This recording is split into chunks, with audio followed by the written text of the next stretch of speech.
It's another beautiful time again. Of course, the table is so round. I'm trying to just figure out the size of the table right now, but it is a round table. And when it's a round table, it's a round table, especially when you have very good potentials. Classic premium analysts on the program. When you have journalists discussing on the round table, you know what we're talking about. It's so good to have you join us on the round table this beautiful Friday afternoon. It is TGIF. Thank God it is Friday. Let's get it started right here. My name is Ramsey Enoch. Want to help you get a weekend started right here. The discussion will be so interesting. All you have to do is just stay very close to your TV set. But then, so many things happening. How many would we be able to talk about on the program today? The papers today were so jam-packed. Then outside the papers, we still have so much happening. So we're going to be picking from everywhere today on the round table. But then, have you thought about what's happening in FCT? They call it the Federal Capital Territory. Some person said, well, it is a state. Some other person said, hey, come on, this is more than just a state. The seat of power. So many things happening. But have you heard about the strike action by the FCT workers, especially those at the FCDA? The Minister of FCT, should I say his hands are full? If his hands are full, then we need to see it overflowing. We've not seen that yet. Is there some concern? Is there no concern? Have some part of the biddings been met? What's yet to be done? All of this will be talked about on the table right here, to Rivers State, to Kano State, to all parts of Nigeria. It is the round table. Let's go on a quick break. After this break, when we return, I will introduce my guest, potential guest, I call them. And you will know why I call them potential guests on the program today. The round table continues after this break. Stay with us.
The chief judge of the state gives conditions to raise impeachment panel. The issue now is between the House members and, of course, and the governor. But the information and the decision has been pushed to the chief judge. It has to be taken from there. Then the panel need to be set. But he said he's given condition. Generally, with what is happening in Rivers State, what do you think? What's your opinion? Right. So the impeachment process for any elected officials, especially the president and the governor, is in section 118 of our 1999 Constitution as amended, and the Constitution is very clear as to the impeachment process. It is that when the House, the legislative, whatever, House of Assembly, State House or Federal House of Assembly, that's the National Assembly, and the House of Representatives come to a conclusion that there have been significant infractions of our Constitution by an elected official, in this case, a governor, right? They have the right to now listen to those claims by some members of the House. Then after those claims are brought to the floor of the House, they will now set up a paper where people are going to sign that this is actually right. So in the case of the Rivers State, if the Constitution says you must have at least 2/3 majority. So we have about 27 members of the Rivers State House of Assembly, and they were able to collect as much signatures that are necessary to, go on that judicial procedure. Then after that, the next thing is that the House will now write, the Speaker of the House will now write informing the Chief Justice, who is now the judiciary, right, that this is what has been happening and we've come to this conclusion that this is what we think. But we cannot be judges in our own cases. You will need you to set up a panel to judge this particular case, and a 7-member panel is, according to the Constitution, a 7-member panel is supposed to be set people that are of high repute, people that are accountable, people that have shown diligence and responsibility over time. They're supposed to be chosen and set into a panel, and they will now look at the merits of those cases, and from there they will now recommend that either the governor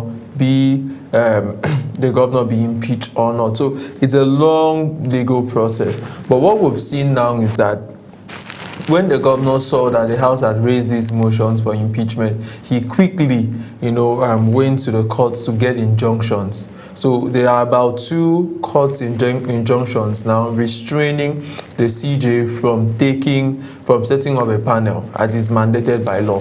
So the CJ is now saying, personally, I want to set a panel because whatever, this is a procedure. It's not about whether I like you or not. It's about once the House gives you as a CJ the letter telling you that these are the infractions that we raised constitutionally, you have the responsibility, not for or against. You have the responsibility to set up a panel. But the CJ is saying I am constrained from setting up a panel because there are 2 court jurisdictions, there are 2 court injunctions rather, that have stopped me from proceeding. So unless those injunctions are lifted, I cannot do anything. I'm following law and order, right? So you see, it takes us back to how our politicians choose to obey the laws that are favorable to them. You hear when, for instance, political parties are fighting and one court says they recognize this leadership, that leadership will come and say, yeah, the court of law, we have been recognized. But if the court say we don't recognize you, the same people will appeal. So it is the ones that favor us, and that's where we are, more like in a legal quagmire, because it's going to take a lot.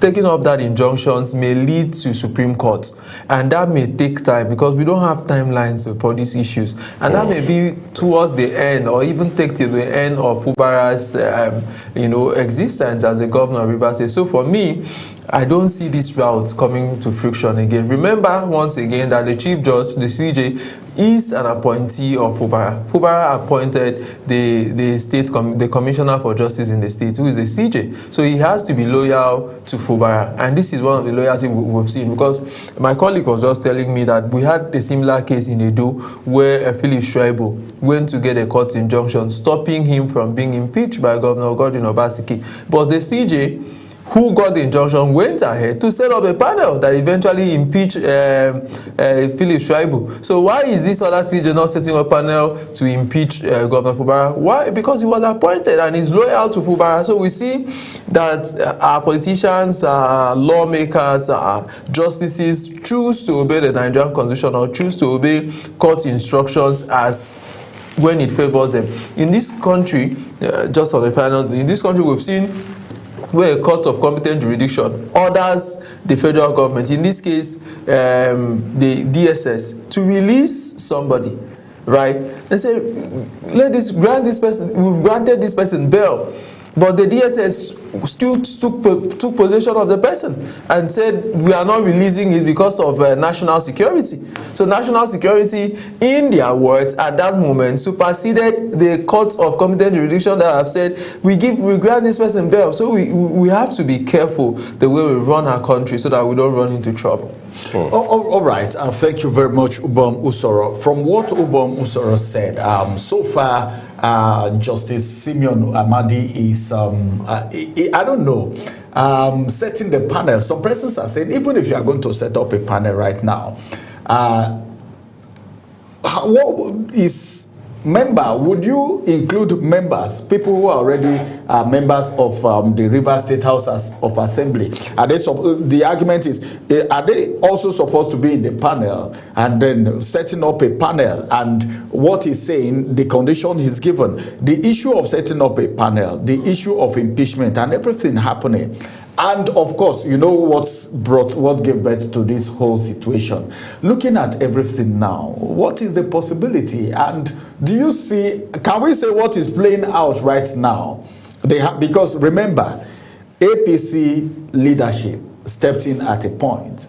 Can we now say what is happening now has a little touch of political influence, or what we are having is completely a judicial process?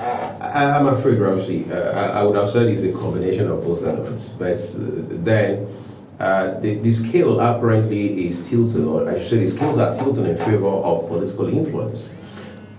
Some people have said, yes, this judge, the CJ in River State has shown some courage. But the question is, can we honestly say that, given that, like Ubang rightly pointed out, that this CJ is an appointee of, as it were, the governor, who again is the principal, if you like, stakeholder in this instance case. You know, when things like this come up, Ramsey, we say the judiciary is on trial. All right, this is again such a test. The chief judge of a state is an appointee of the governor. The attorney general, who doubles as the commissioner of justice in the state, is an appointee of the governor. So when cases come up that involve the governor, we are already jittery. We are already, if you like, feeling uncomfortable, asking ourselves, is there any way, even if the governor were to lose in the eye of the law in this matter, that the judgment will go in that direction? The answer to that question in most cases has always been a capital no. But again, this is a matter between two powerful men. A serving governor and a former governor whose relationship with his erstwhile, or if you like, if you permit, say his estranged godson has gone sour. So to that end, it has become a test of character for the judiciary, especially as it has to do with River State. I like how the judge puts it. The judge doesn't say my hands are tied. The judge says my hands are fettered. All right, that's to say that this is beyond my hands being tied. There are shackles now. So there's nothing I can do in light of the two court orders that have been delivered in light of this case. So the question is, where do we go from here? It's simple. It simply means that as it stands today, this matter is deadlocked at this point until such a time when and if this subsisting court order is overturned, of course, by a court of competent jurisdiction, which in this case will have to be most likely the Court of Appeal. But in the meantime, we must understand that if River State had not had issues. I mean, if there had not been issues between Wike and Fubara, we won't be here in the first instance. Because, again, we have to cycle back at some point to the basis for this move for impeachment proceedings. What are the grounds? Yes, in the eye of the law, you say, yes, the grounds that the legislators have presented are valid. I mean, those grounds are not only valid, those grounds follow and align squarely with law. But what is the motivation behind bringing those grounds? We have to ask, what were the, if you like, the issues, the challenges, and all of the drama that led to those grounds in the first instance? We also need to ask ourselves. But in the final analysis, we must realize that while all of this is going on, governance is suffering in River State. All right, very important. Governance is suffering in River State, and of course, as it is right now, like you mentioned, Wike, can we say Wike's hand is totally off River State now, since there is an impeachment move? Let me throw that question to you, because the reason why I'm asking this is I've had someone on one of my programs, and he said, well, Wike, while Wike was in River State, things were happening in FCT. That was during the one chance issue that prevailed when we're entering this year. And as we speak, there is even a strike action going on. So can we say Wike's hand is off what is happening in River State right now already, or we can say what is happening in River State still have a touch, a weak, let me not use this word, a weakness touch. All right, what do you think? Because some people are saying there is a distraction, his attention is here, his attention is there. But do you think, because Wike is a man of capacity, you can't take that away. Okay. A lot of people like him for his capacity, and when it comes to politics, the game of politics and all of that, with what is happening in River State and what is happening in FCT, because there is coerce in one of his borders, and here in his territory in FCT here, there's also a problem going on with the staff of his FCDA. So what do you think? All right, so I feel that when you look at the politics of Rivers, one name that in the last 10 years has been consistently mentioned is that name Nyesom Wike. And you cannot rule out the fact that Wike is the most influential politician as of now in River State. There's no two ways about it. We have Peter Odili, we have Rotimi Amici, we have Magnus Abe, we have Tonyeko. We have a lot of political heavyweights in River State, but they all know that as of now, the only politician that can show you his records from 2011, in fact from 1999, Wike has not lost any contest. He hasn't lost any contest, right? That is results proven. And one of the reasons that he has fought, at least clearly, he has said it over and over. This last time where he went around local government doing his welcome tour, renewed hope, whatever welcome tour, he was clear about it that he had a pact, and he said, I will control I'll control the structure. You do your governance. And maybe there were some agreements to that, right? So I feel that we all know that these guys are loyal to the FCT minister, and they've said it. You can even see the test of loyalty when four of the lawmakers came out and said, no, we are no longer interested in the impeachment proceedings. It didn't take them time. Whatever happened, they had to say go back to their political territory, because their names could be replaced, and they know they don't have capacity to win elections. That is when we now have the issue of godfatherism. These godfathers are intentional about this. They go out to pick people they know can't challenge them. That's why most times you see they fight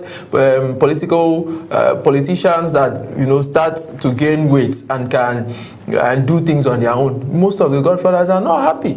Look at Lagos State. All of the governors that have been in Lagos State from 1999 till date, none of them can win elections. Even with a Jandor, if Jandor was not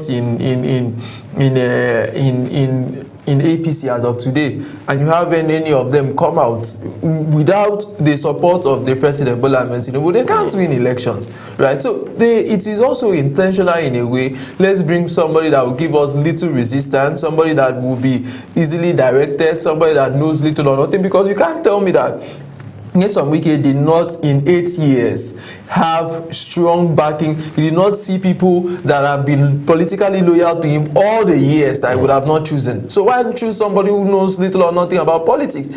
The game, I think, was let me bring somebody that can easily direct. But over the years, the person has heard some advices and have refused to be directed again by him. That is what has caused the issue. So yes, we can rule out that the FCT minister is in the FCT, but we know that he's been clear about it. No, don't seek second term. It was clear. That's what we were hearing. One of the preconditions that was given at that settlement, he said, okay, we will allow you finish your term, but don't seek second term. And with the governor moving to APC, it looks like some persons in the APC who are not also comfortable. Remember, there are people in the APC who are not comfortable about Wike's growing influence in Nigerian politics, because it could be detrimental to their own political survival. So they are looking for and during the trajectory of Wike's political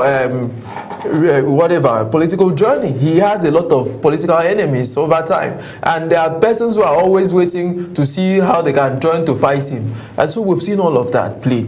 So for me now, I'll come back to the FCT. You said the striking, we've seen people striking in the FCT, the workers who've talked about a lot of things. These have not been paid, these have not been paid. Like the last one that happened during the schools went on strike, and a lot of people were blaming the FCT minister, But one of the days when commissioning was being done, I think one of these roads that were commissioned, the FCT minister came out and he called out the AMAC chairman on live television. He called him out. He said, you abdicated your responsibility concerning education in the FCT, and at the end of the day, people still shout the FCT minister, right? So I'm not holding brief for him, but I'm saying that sometimes just because a lot of people want to call, there's something they say give a dog a bad name. So anything that happens, but we should be able to look at these issues and passionately look at the issues. What are the issues that those who are striking are water welfare? People have the right to strike. In the UK, people strike. The NHS went on strike.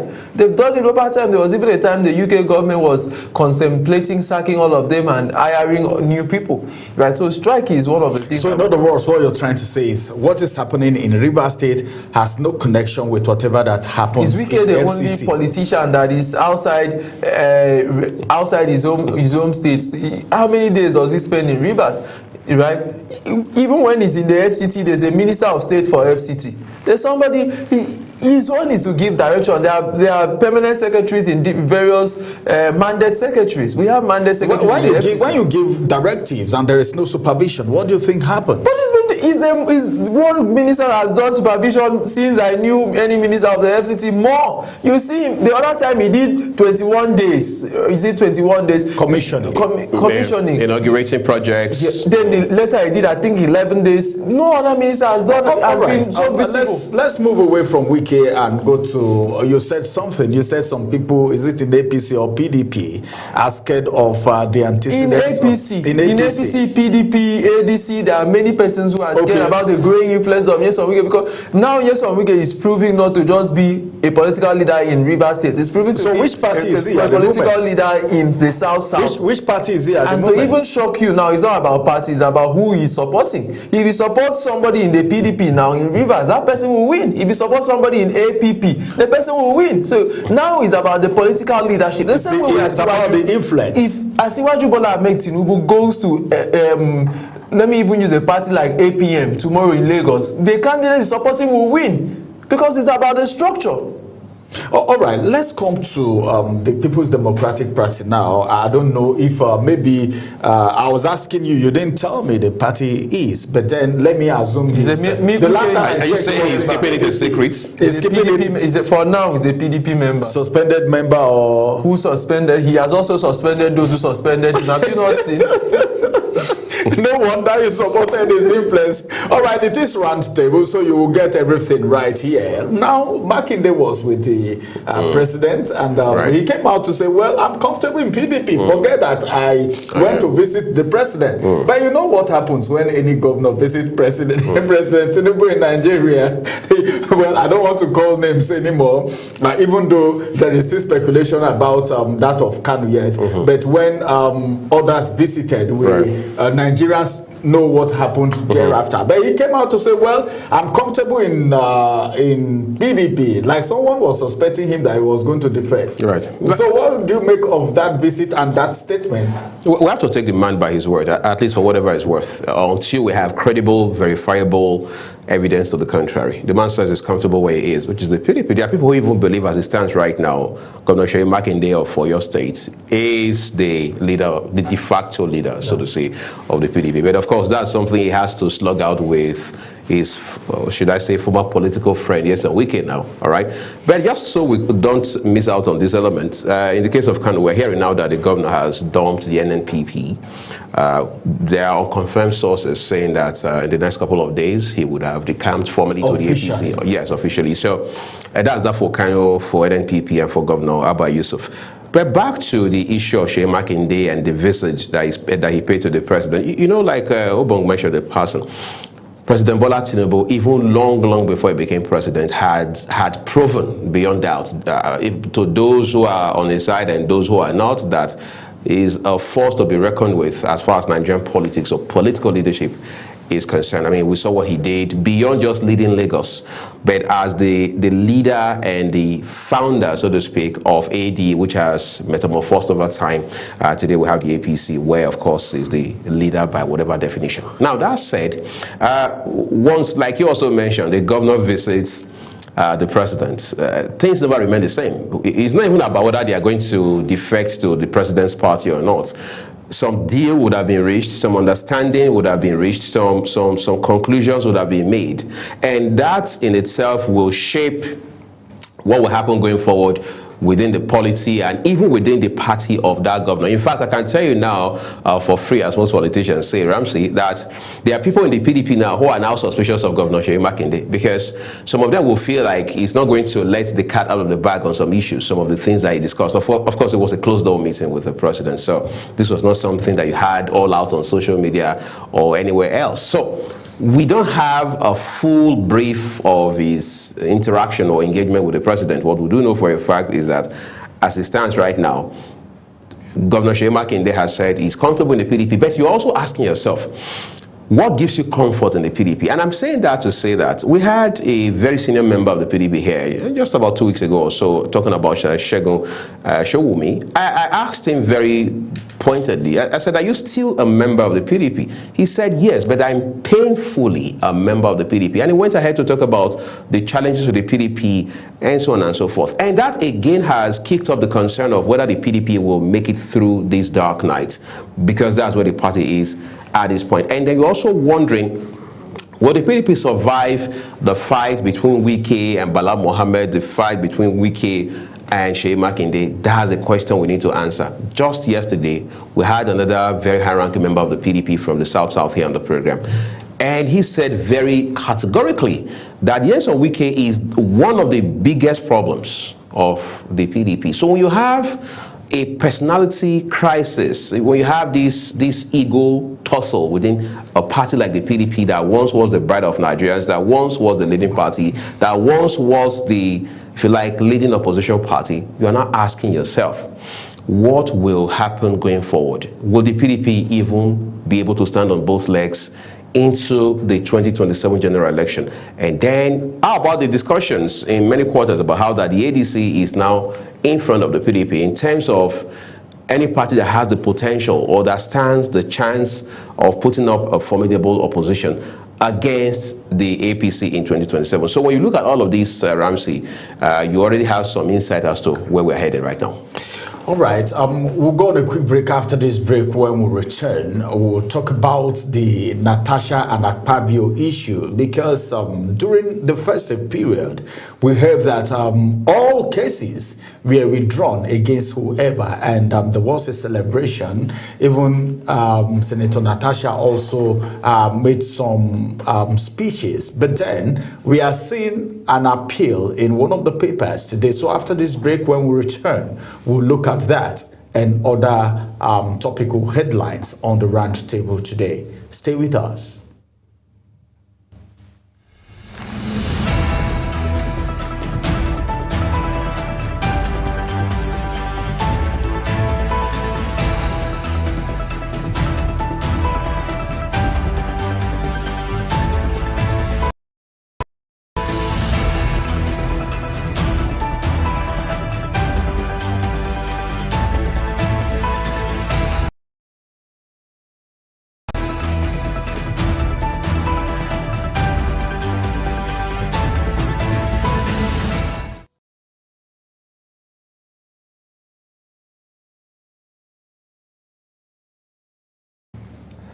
Welcome back from that break. Well, as it is, we said on return from the break, on the Roundtable, we look at the issue of Natasha and Akpabio.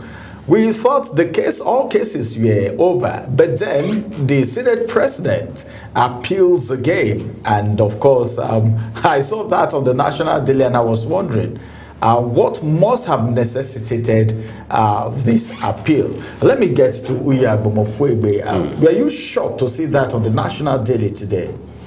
I would say I was taken aback for a second, but I realized that, politicians will always be politicians. There's that.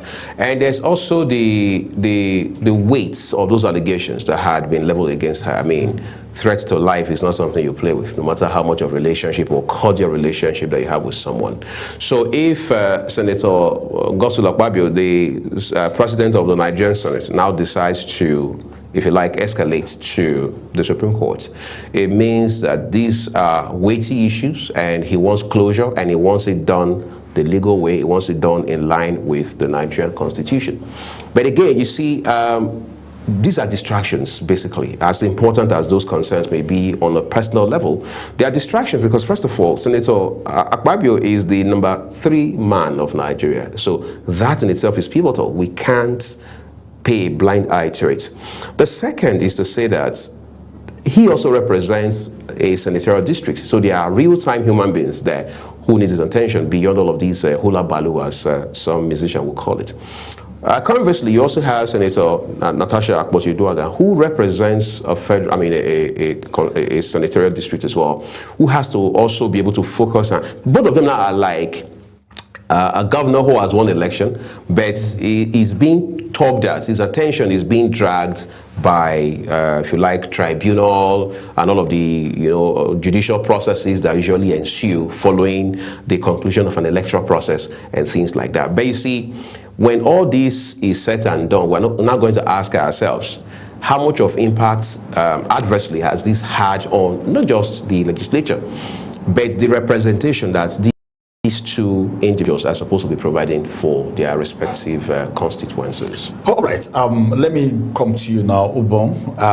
The way the situation is going, we know it has to do with life, but then, what do you think, if you are in the shoes of the Senate president, what would you have appealed that case, and why would you have done that, and why wouldn't you have done that in your own opinion? I think that we saw after that sermon that was preached in and the Senate president was in church and he came out to say that the priest talked about forgiveness and he's forgiven all of his political people that has political issues to grind with in court, and he's ordering his team to withdraw. And don't forget that we saw that withdrawal. A lot of those cases were withdrawn from the various courts, and we even saw Senator Natasha speaking and all of that. But I think that at this moment, what we are seeing is that there are still some issues that the Senate President needs more clarification. And it is within the ambit of the law, and it is his right, to seek for clarifications on issues. Basically, because those issues need to be clarified for posterity's sake, for his name. There is character defamation. Part of it, there is a lot of allegations that must be cleared beyond reasonable doubt, and we've seen that. So for me, I think that the Senate President is following maybe he's been advised by advisors who are very sensitive to these issues, and have said, sir, we have to follow this thing to a logical conclusion, right? And I think it is also within his rights to do so, as it is within the right of any Nigerian to seek recourse in the court of competent jurisdiction, right? So that's it. I would just like to say a few things on Makinde moving. Makinde has over time postulated as the face of opposition, the same way Nyesom Wike during Goodluck Jonathan, during Muhammadu Buhari's late president's time, postulated as a leader of opposition. And we also saw Fayose at the time postulating as a governor who is leading other governor, the leading governor. But there's one thing that you cannot take away from this particular president, Bola Ahmed Tinubu. It is his ability to cut deals. This president is good at making deals with people, and that is one thing you have to give him for him.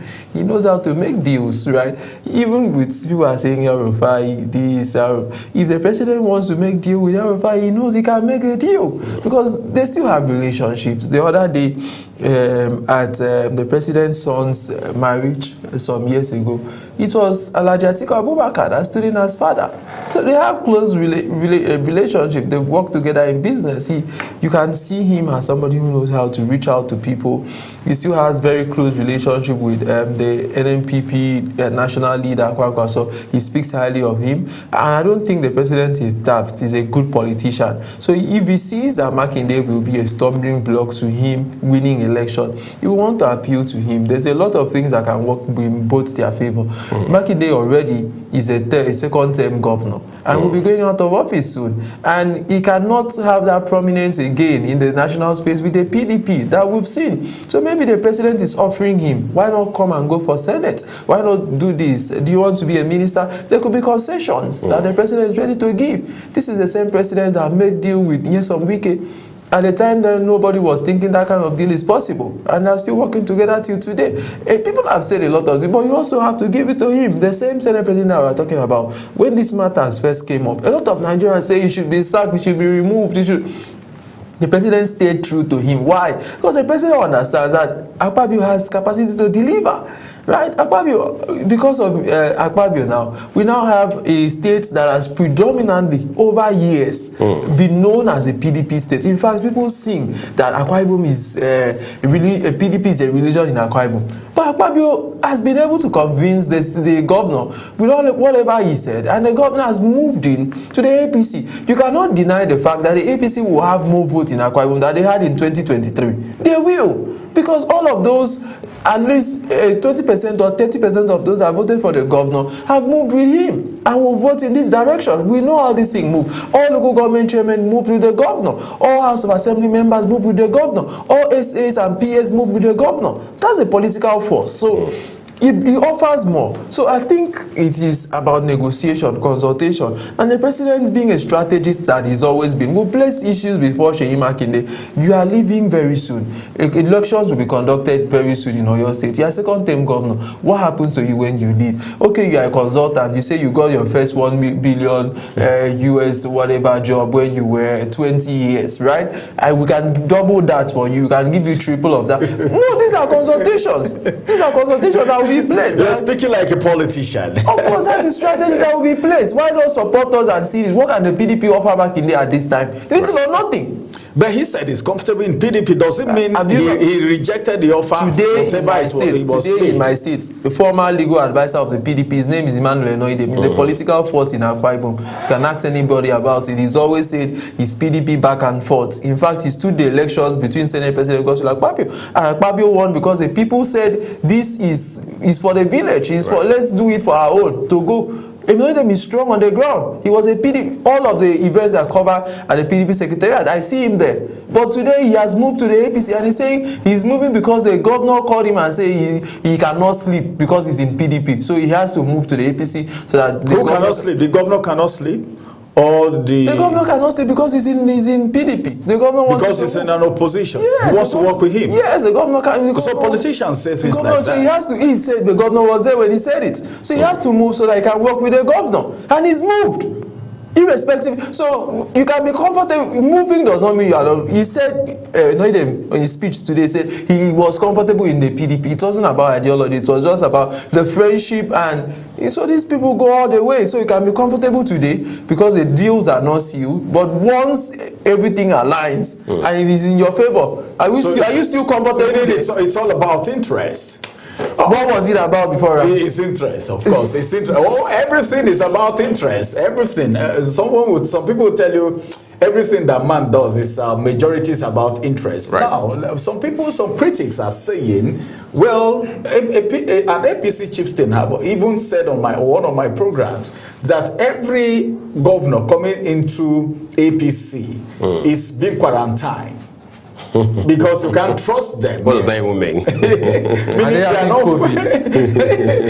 Meaning they are not full member to an extent yet. There are some things that you cannot really commit into their hands yet. He said so. And the question I asked him was, some critics are saying that some of these people defecting, despite the promise or whatever they were being told, it's all about interest. That some of them maybe indirectly could still work against the All Progressive Congress in 2027, that there is that possibility. What do you think? What school of thought? Which of the school of thought? I think we need to build this conversation real quick, Ramsey, from the ground up. So let's ask ourselves again, what were the conditions that sealed the deal leading to the defection of these governors? We've heard stories, theories about how money's exchanged hands, guarantees of second term for those who need to stand for re-election in 2027, for example, Akwa Ibom and a few other states like Enugu, for instance, and all of we've heard those stories, even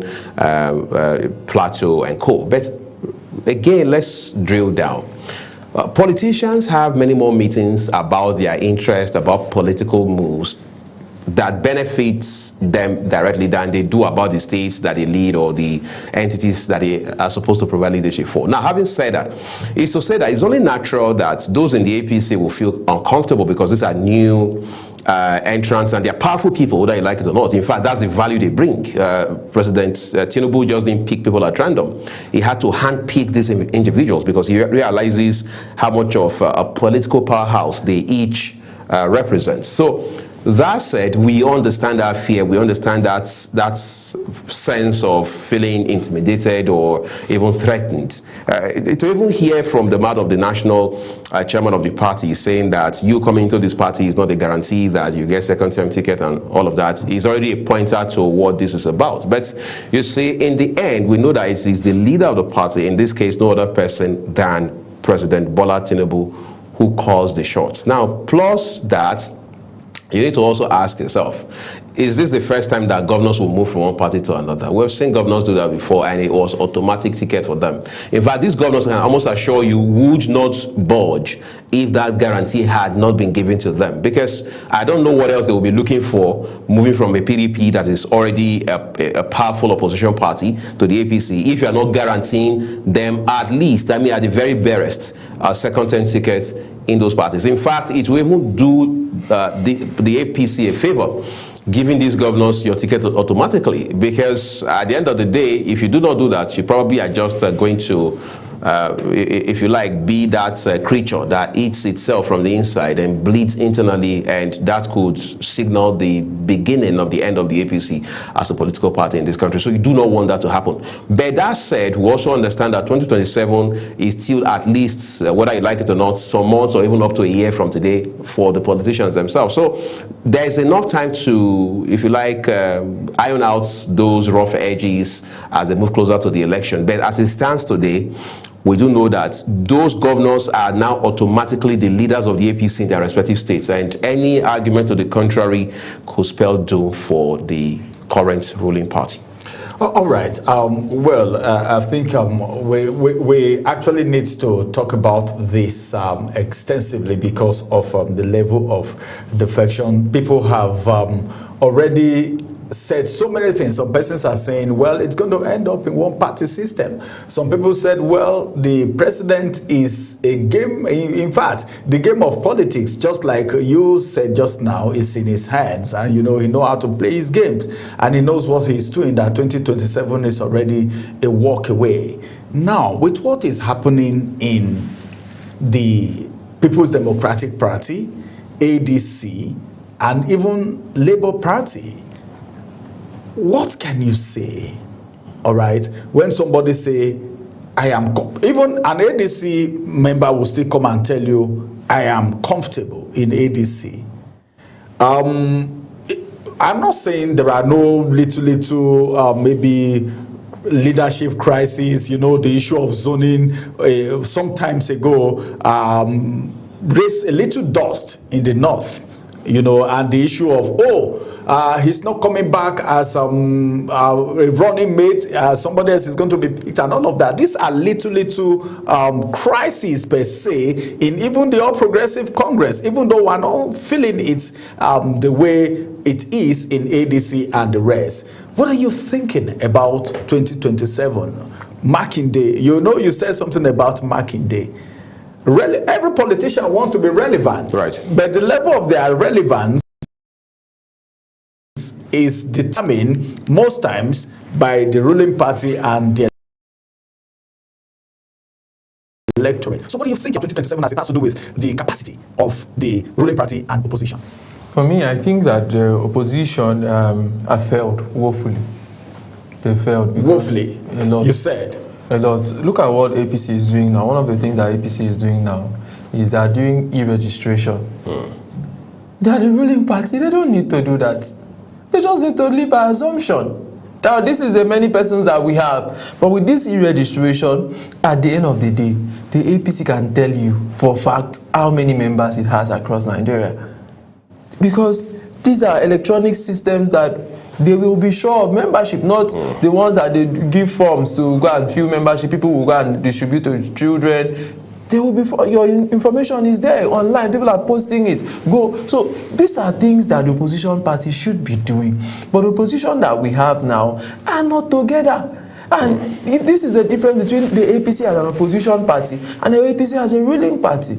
All right, the APC as an opposition understood that ACN, CPC, ANPP, the new PDP have to come together. So it was blocks that were coming together, not personality. But what we are seeing now in opposition is a position of personality. We have people like Peter Obi going to meet Atiku Abubakar, going to meet Nazir El-Rufai. Personality. And it's not about blocks that are coming. The PDP did not follow. At least a lot of people in the PDP did not follow Atiku Abubakar. Instead, we are seeing them, the governors, when the APC came, they came with 4 governors. They moved. People, Bukola Saraki led the PDP governors that were at Eagle Square. They walked out and they never returned. They never return. But that's not happening in this circumstance. See, I hear people say, allow them go, governors don't matter. Today, there is no party in Nigeria that a governor will defect to, and the leadership of that party will not be happy. Right. They will go do Thanksgiving. Do you know what it means to be a governor in Nigeria? A governor in Nigeria is an emperor. They operate as emperors. They can do and undo. Look at the budget. Have you checked the last FAC allocation that we said? Some states are getting as much as 200 billion. Some states are getting as much as 200 billion in a month. That's from the fact. What are they doing? We are not even talking about the internally generated funds. Sometimes Lagos generates close to $500 million or $500 billion. So the states have money. So you can imagine with all those resources, a person with that abundance of resources is coming to your party and you say governors don't matter. No, it matters. If the opposition were serious by now, we would have been seeing them trying to speak to have some of these governors. Instead, the governors are meeting with the APC president saying we are comfortable. The governors are moving. So for me, so why are the governors? For me, I'm not seeing any opposition, and I'm being very. But I wish to see opposition. All right, let's round up quickly because of our time. We as it is right now, he said. In fact, he ruled out opposition as a matter of fact. Are you of the same school of thought? Okay, I think I would say from what we see today, opposition is very frail, it's fragile, it's weak, it's almost lame, it's not coherent. Opposition has suffered. Yeah, it's not coherent. All this adjective. No, he talked about e-registration. E-registration is not a knee-jerk approach. It's intentional, it's deliberate, and it's systematic, it's calculated. It's not something you do sporadically. So the question is the opposition front, whether you call it the parties like the standalone parties or all the parties together, are they coherent? I'm not so sure of that. The ADC is beginning to look promising with the entrance of a man like Peter Obi, but the question is, how far-reaching is that, looking at the formidable structures and the thinking that the APC has brought on? I wish we had time because the issue of Peter Obi, I would have loved to trash it because the only thing that gave Labour Party prominence in 2023 was Peter Obi joining that party. Now he's in ADC. Is the same thing going to happen? Well, I don't want to say the answer for you. You already know what the answer is. Many thanks for joining us. We are always a delight, Ramsey. Roundtable. Thank you very much, Ubon Usoro, for joining us. I told every one of you before we got started that we have very, very strong analysts on the Roundtable today. You can see how round the table has been. The conversation has been very, very intensive, educative, and informative. Well, the Roundtable comes on your way again. Follow us for the next edition. My name is Ramsey Enoch Agbo. Everyone, thank you for watching. Bye-bye for now.